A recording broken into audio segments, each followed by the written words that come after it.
kale Ramadan Kareem daawadayaal ku soo dhawaada warkii fidsan wuxuu idinkaga imanayaa SBC xarunteeda dhexe ay ku leedahay magaalada Tani Boosaaso warka waxa si toos ah idinku tabinaysa anigoo ah Asiya Xaaji Jaamac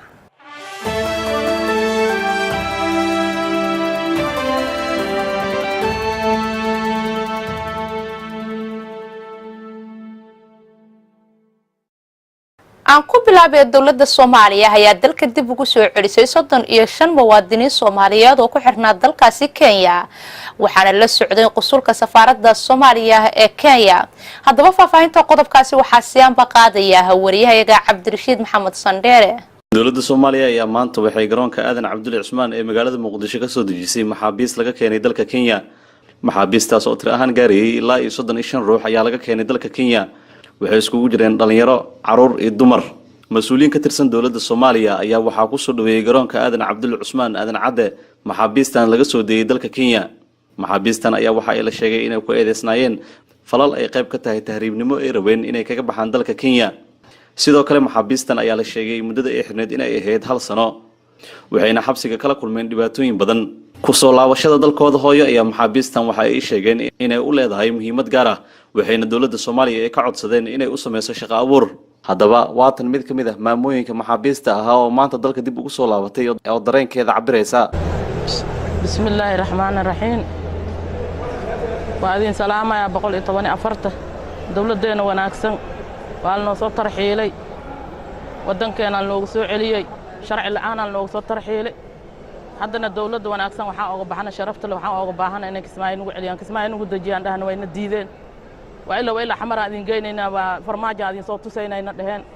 وأك أقولاني هذا وحنا أقولنا هي عن دولة أنك عصنا وشرفت له إن هذا نكسماي ذي نوع لسه سداس يو نبتقليو سدح بالوضع حرنا أنا واللي روح إلا وعنك لا وعرور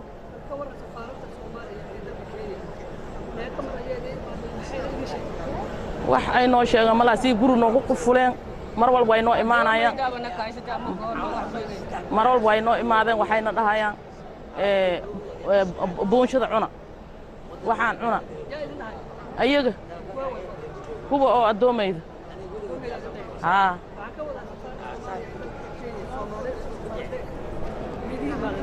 way noo imaadeen